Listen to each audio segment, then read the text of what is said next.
How did the ultra-wealthy man spend his money? The rich man was in a meeting when suddenly a man burst in. He stepped onto a machine, lifted its cover, lay inside, and swam around, calling it a land swimming machine, begging for investment. Everyone thought he was out of his mind, but the rich man agreed to fund it. Overjoyed, the man danced joyfully on the table. A security guard then shared his dream. His hometown was a scorching desert, where a cup of ice water cost $20. He wanted to chop an iceberg from the Arctic, fit it with engines, and ship it to the desert. The idea sounded absurd to everyone, yet the rich man invested in that too. More people poured in with ideas, all dancing wildly on the tables as he approved their plans. The rich man also bought nothing but losing stocks, figuring they'd soon vanish. But he wasn't crazy. He'd inherited $1 billion from his grandfather, and this was a test. Grandfather had ordered him to spend the entire $1 billion in 1 month. No illegal acts, no property damage, no giving assets to others, and no leftover funds. If he succeeded without telling anyone, he'd inherit $30 billion. The man set out to spend. He shelled out $40 million for a lunch with Mr. Buffett, asking the tycoon how to lose money. Buffett felt insulted and stormed off. No refunds if you don't finish, the man yelled. But the next day, people congratulated him. Investors,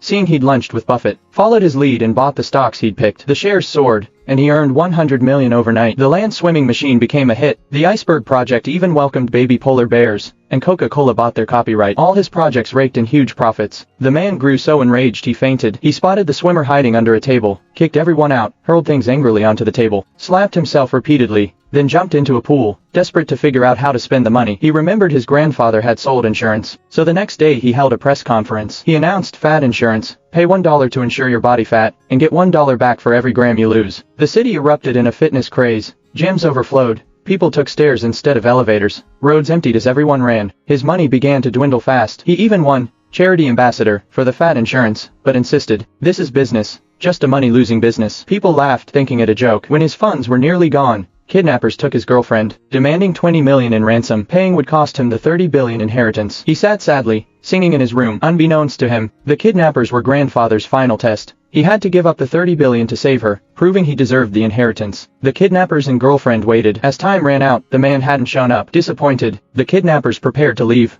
only to meet him on the stairs. The man had passed grandfather's test and inherited the $30 billion. If you had to spend $1 billion, how would you do it?